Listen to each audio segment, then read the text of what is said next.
Let's Take This Outside with Marianne Iveson, the podcast where she speaks to athletes, outdoor professionals, and scientists about why they connect with nature. Katheryn Cochrane is a trail runner, endurance athlete, and coach in the Ottawa Gatineau region, and someone that I see on the trails all the time. Quick little wave. Originally from the west coast of Newfoundland, Katheryn has spent many years exploring backcountry trails and coastlines. A recent highlight of her trail running career has been winning the Quebec Mega Trail 50K in 2021 and making her first Canadian national team for trail running. Katheryn is also a road and trail running coach for Mile to Marathon, coaching athletes locally in Ottawa and then also all over the country remotely. She also co-leads a trail running group with her partner, Nat. And outside of running, she can be found working as a sports massage therapist and hanging out with her cat, Mr. Buchans. Please welcome to Let's Take This Outside. Here is Katheryn Cochrane. We know each other, well, not specifically, but we met through the Ottawa outdoor community. It's super small and we don't know each other well. In fact, we've only really kind of waved on the trails before and then through social media, but I'm really excited to chat with you. I'm so glad that you said yes. But you just got back from the Boston Marathon, but as a coach or as a cheer squad, I would love to hear about that experience and how you feel after coming back from it. Yeah, it was super inspiring. Having been there 4 times myself, I kind of had strict guidelines from my partner as to where I should stand and what we need to do before the race in order to get him prepped and ready. But to be a part of it, we had 15 other Ottawa athletes and I think 46 Mile to Marathon athletes throughout Canada that were participating. So to be a part of that and watch everyone go through their training and watch them crush it to the finish line on Monday was awesome. It must be a different kind of nervousness being on the other side of it. And it's your partner, Nat, right? Yeah. It was his first one? Yeah. He was one of those annoying people that ran his first marathon really quickly and qualified. So it takes some people a decade to qualify. And yeah, he did it on his first time. What's the difference in the nervous energy between actually running it and then cheering and being on the other side of it? Oh, I think I prefer running, honestly. Some FOMO? Yeah, there's a lot of FOMO. But from the coaching and the cheering side of things, you're more so you're not managing your own anxiety. You're kind of managing everyone's anxiety. So that's a completely different feeling. Yeah, more stressful because you don't want to let them down, that if you're not at a certain point to cheer, if you're not at the finish line right away and they're freezing their butt off. Yeah, it wasn't as enjoyable I would rather be running. Are you thinking no, I need to do this again next year. I need to get back and actually run this time? Yeah, that is the plan. Obviously, continue on the trails, but my partner, he re-qualified again next year. And it's a good goal to have throughout Ottawa winter to just chip away at something for early spring. So that's the plan. I want to talk more about coaching later, but let's go back to the start of the outdoors and your love for it, starting on the East Coast and the West Coast of Newfoundland. By the way, did I pronounce that right? Newfoundland? That's pretty good. Tell me, first of all, about your upbringing, exploring the backcountry trails, the coastlines, and then moving to Ottawa. And I've talked about it so many times on this podcast, how Ottawa is such a mecca for outdoor sport, but bring me back to the beginning. Yeah, I grew up in a super small town, about 2,000 people maybe, but about an hour south of Grossmoor National Park. So we were always just sent outside. I remember my dad, if it was, dinner time or something, my dad would just open the door and just yell out at us for, just to come home. And we were out in the woods or whatever. But yeah, I think it's always been a part of my upbringing, whether it's hiking or fishing or, skiing, snowboarding, that kind of thing. But I started working as a backpacking and sea kayaking guide when I was in my late teens for a company called Grossmoor Adventures. And I think that's really what planted the seed for me. We, I think, always appreciated what we had locally in terms of our easy access to the outdoors and just the vast openness and literally nobody around. But when you're sharing it with outsiders and visitors to the province, they really make you appreciate what you have. There's nothing like it. And when you go back, I know that you've, according to your social media anyway, because that's how we creep each other nowadays, you go back and probably visit family, but how does that feel to go back and be on those trails again and be on the coast again? Yeah, it's, I think most East Coasters and Newfoundlanders, it'll always be home and it always feels like going home. There's nothing quite like it. I've never been to the west coast of Canada, but the east coast is like top of my bucket list. If you're recommending for people to go out visit not just Newfoundland, but Nova Scotia, wherever that may be, New Brunswick, where are those trails? Where are those beaches? Where should people be visiting? Where's like some special places?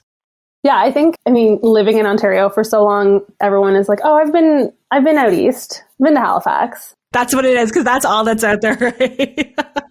Yeah, I've been to Halifax. Or, oh, you're from Newfoundland. Cool, I've been to Halifax, like different province. Honestly, I think going to specifically Grossmoor National Park, I'm obviously very biased, but Grossmoor National Park or Cape Breton Highlands will knock your socks off. It is, if you're looking for wide open spaces, it's not crowded. People are really nice. Newfoundlanders are really nice. Yeah, it's obviously a little bit more expensive to get there and not quite as convenient as driving, but well worth it.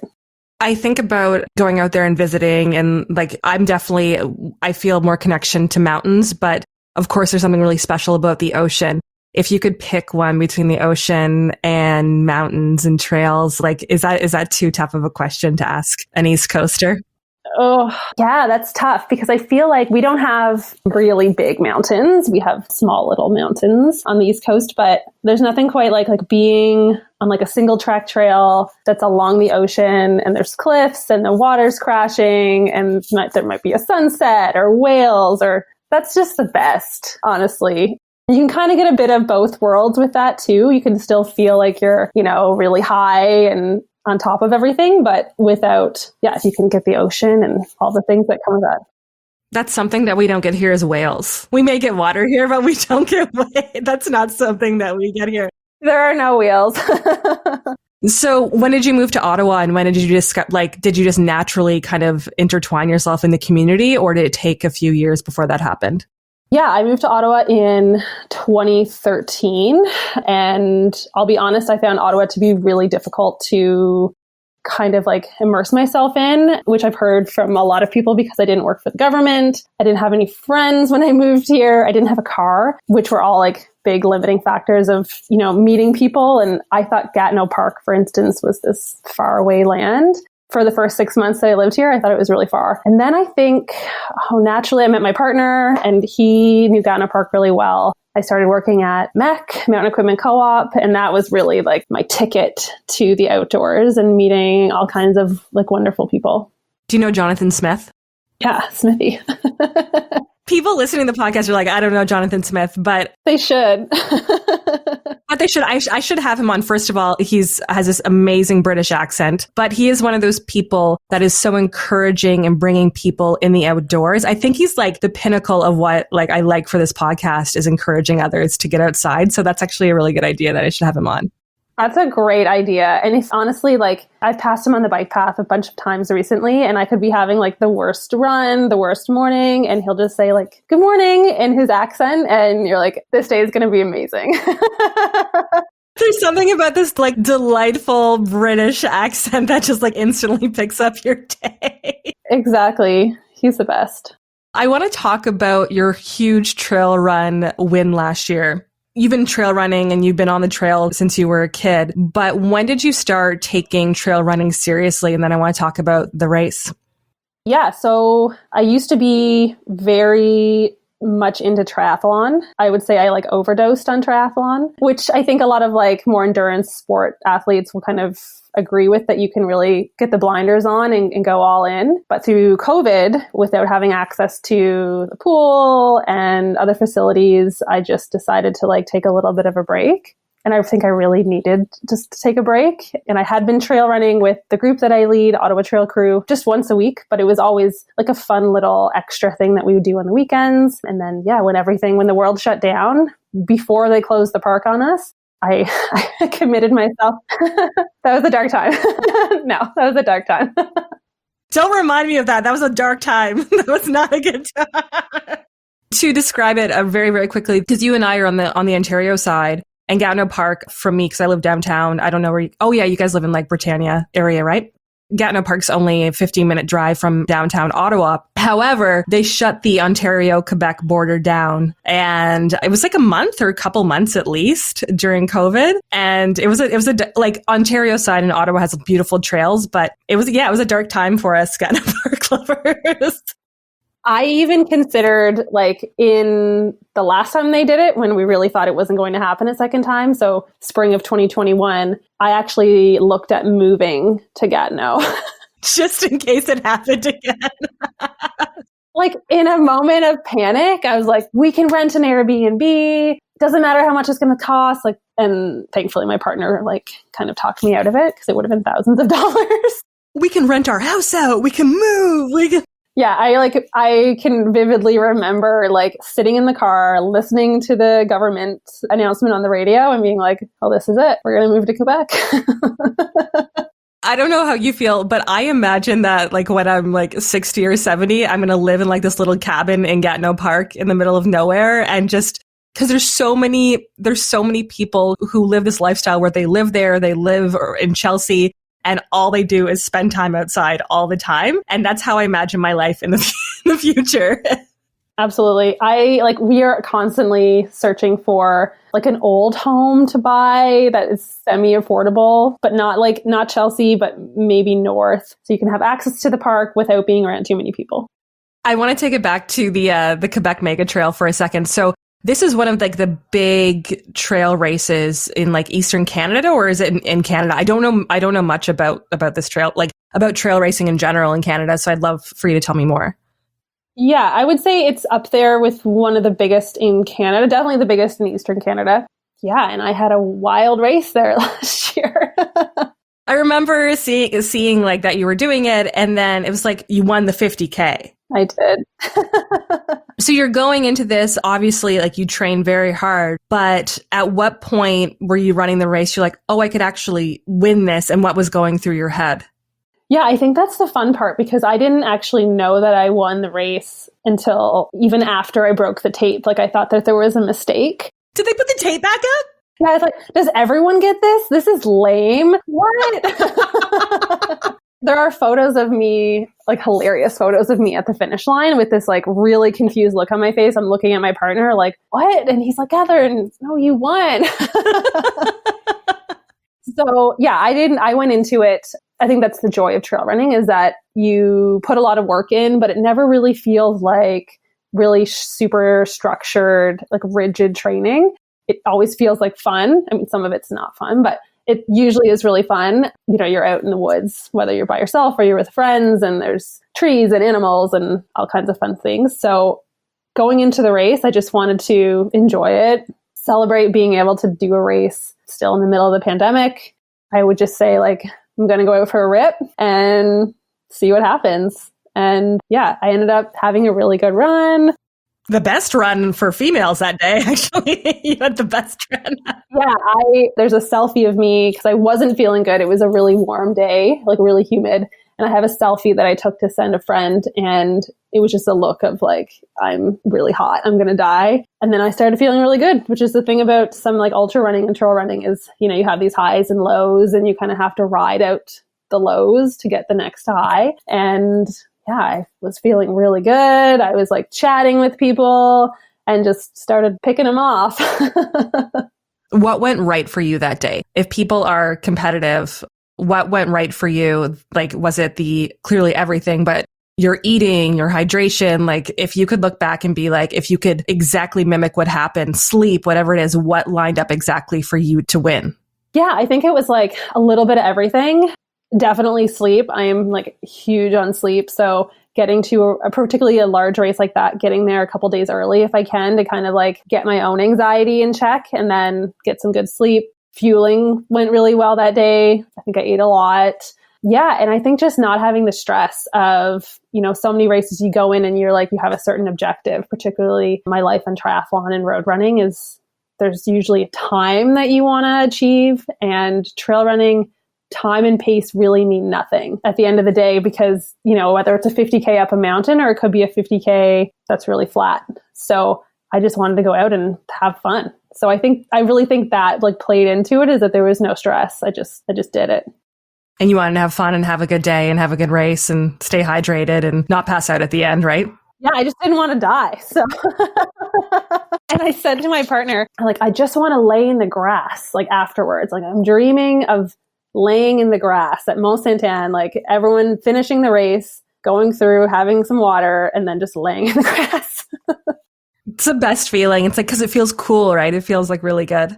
Yeah. So when I was running, I was just dreaming of just laying in the grass. That's the best part about this is that you, and another one of my guests, Liam Waukee, I think you probably have the same mindset that you go into it and you want to enjoy it, right? But like, I don't want to discount the fact that you train really hard also, right? You're not just lucky. You didn't just like walk into this and happen to win. You train a lot and you spend a lot of time outside. Yeah. You're like, yes, that's all you have to say. That's all that I do. I just train. But yeah, I think, agreeing with what you said that Liam mentioned is it has to be fun. And I think that's what drew me to trail running and spending more time on the trails is that if I get more out of it than just getting faster and fitter or whatever, just getting my exercise in, if it's like a mental boost and it's stimulating on the trail, then that's so much more.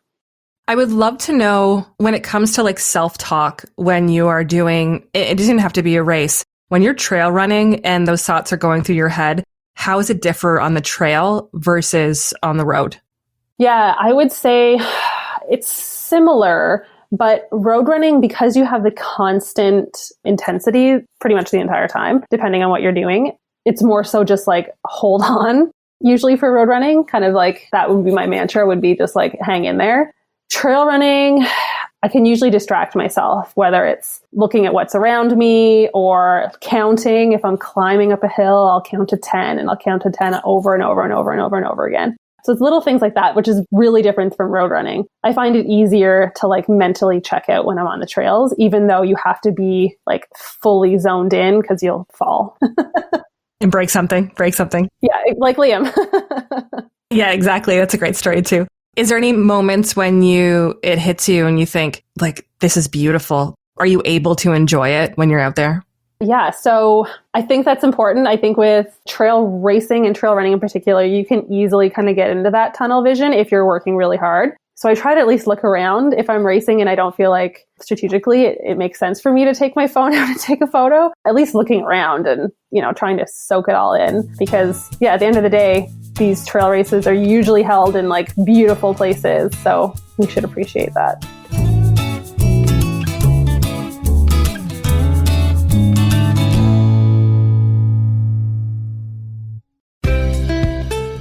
Let's take this outside with Marianne Iveson. Is there any pressure now that you won the Quebec Mega Trail? Is there any pressure in your head where you're like, damn, I got to perform. I got to keep performing. Damn it. I've proven to myself that I can do this. What's going on in your head there? Yeah, I think there was like a little bit of imposter syndrome that happened and is still happening from my experience last summer. Even just, being kind of put into like the elite field. I didn't really think that I like belonged there. I still am like questioning that. But yeah, trying to kind of embrace that pressure and not let it really affect, what I'm doing, realizing that I'm, training and racing for me. And yeah, we all have good days and we have bad days, and that's just sport. So yeah, trying to not let it affect me too much. And as I bring it up, I'm like, is there any pressure? You're like, yeah, there's so much pressure. You're like, I'm going to explode. Yeah. Unfortunately, within trail running too, like particularly in Eastern Canada, like there aren't that many really strong women on the trails. So turning up to a race, you can usually, if you creep ahead of time, you might know, but at the start line, there might be, in a 50K, there might be like 10 women that you might want to like watch out for, or that you might be able to run with. But, unfortunately, the numbers are still so skewed more towards the men that, yeah, we still have a ways to go.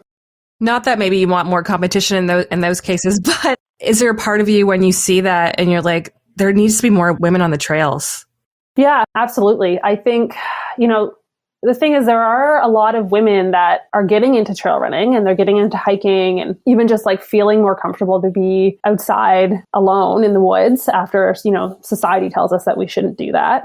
But there's still a disconnect between those people who are like the women who are training and running on the trails and then the women who are racing. And I'm not quite sure what will like bring those people, those women to racing. It seems to slowly be trickling in, but yeah, I'm not sure if it's like more awareness, more acceptance, maybe we need like women only trail running, you know, like there's some of those road racing events just to kind of like get women to get their feet wet. I'm not sure. Yeah, that's like, I think, that's a much bigger question. And thank you for sharing your opinion with me. I had this woman on named Hannah Parrish, and Hannah's a big advocate for women's mountain biking. And it's still like, this is a great pun, but it's an uphill battle. Totally. It's an uphill battle, and even getting more people, like getting more of the BIPOC community out and the LGBTQ plus community out as well, and getting more people out and having people feel welcome. I think that we need to do a better job of that. I think we need to be more welcoming and saying, yes, anyone can do this. It's accessible for all. Yeah, absolutely. And thankfully, I mean, there are locally groups and different pockets of them throughout Canada called Trail Sisters. So there is a local organization in Gatineau, Trail Sisters, and they're regularly having like 30 plus women out to their weekly run, which is great. I think they've only been running for about a year, maybe less. So it's a start. The group that we run with, our Sunday run, we definitely need more women, definitely less than 50-50. Agree that it's like an uphill battle. But I think now with like more awareness, more, even prize money, like more support even at the elite level, that people can kind of start seeing themselves doing the same thing and being represented in that way, which might help more people get into the sport. And to see people like you doing it, and I think posting about it and being authentic about it, I think really encourages people, right? Whether it's hiking or trail running or just trying a new sport or like cross-country skiing or whatever that may be. I think trying it and being like, hey, everyone's welcome. It's like, it's accessible. Let's make it more accessible. Let's have these lending libraries. And I think there's a lot more voices, especially Ottawa and locally, who are making it more accessible and affordable for a lot of people. Yeah, absolutely. And that's the thing. You need to just be encouraging for people just to come out and try it. Bring a friend. And if you don't like it, you don't like it, but just come out and try it. You're a mile to marathon coach. So you do both road and trail coaching, right? Mm-hmm. Yes. What do you get out of coaching that you don't get out of your own training? I feel like it's a little different because you can kind of take a step back and you see athletes through the entire journey. As an athlete, when you're training, it's easy to you're like in the thick of it. You can't really see the end of the tunnel. You're really far from the beginning of the tunnel. You're somewhere stuck in the middle. Whereas coaching, you can kind of see people like those aha moments. You can kind of see what makes them tick, what, makes them work really hard, what motivates them, which, I don't get that sense of satisfaction out of my own training. So I have someone else that tells me what to do. Yeah, I think it's motivating in a very different way than my own training. Yeah, I'm constantly motivated and inspired by the people that I coach. It's very different. It's very motivating in a very different way. And speaking of motivation, and you brought up your partner, Nat, and fiance? Oh, yeah. Yeah.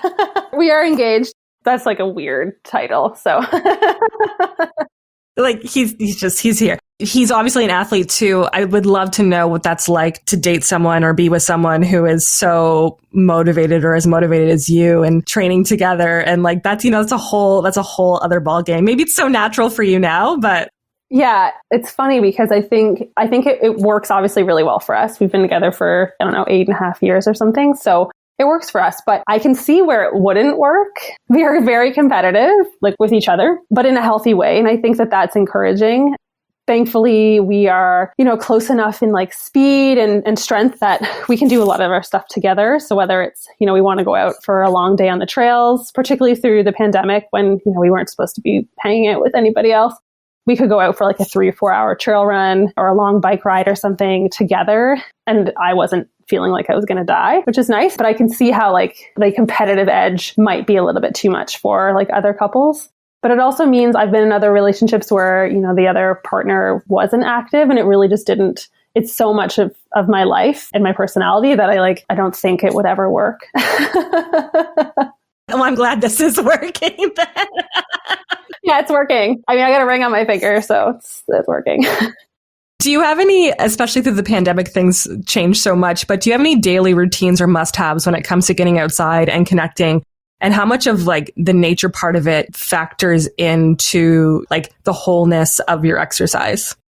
Yeah, it's interesting. So growing up in Newfoundland, you kind of say goodbye to the sun in like November or so, because it's typically pretty gray, overcast until maybe March.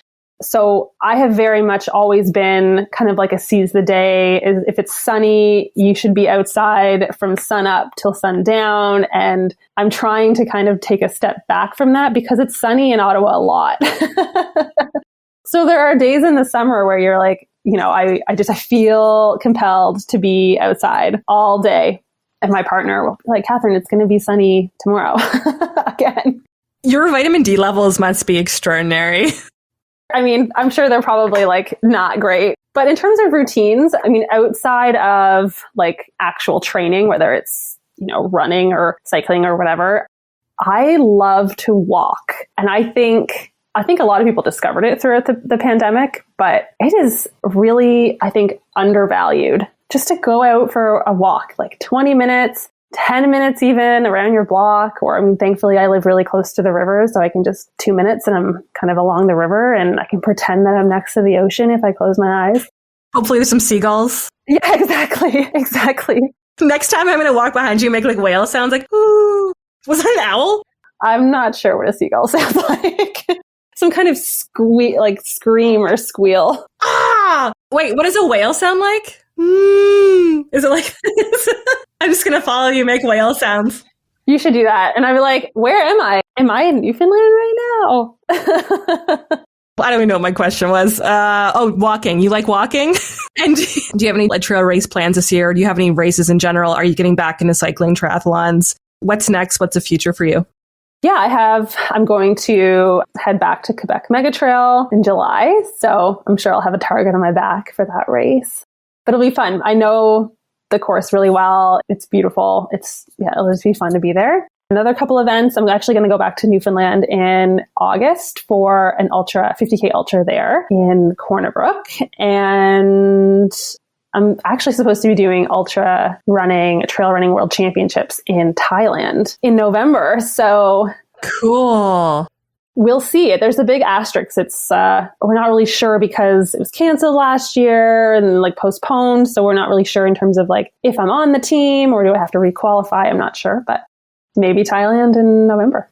That's super cool. Katheryn Cochrane, this has been awesome and really nice to actually chat with you. And so, like, we do like the wave and like the hi, but it was really nice to like get to know you better and get to know your background. And here's the thing is I will definitely see you on the trails, whether it's planned or not, because that's just how small this community is. Yeah, I'll probably see you tomorrow. Thanks for listening. For more, let's take this outside. Go to ivisonvoice.com/podcast. Produced and distributed by the Sound Off Media Company.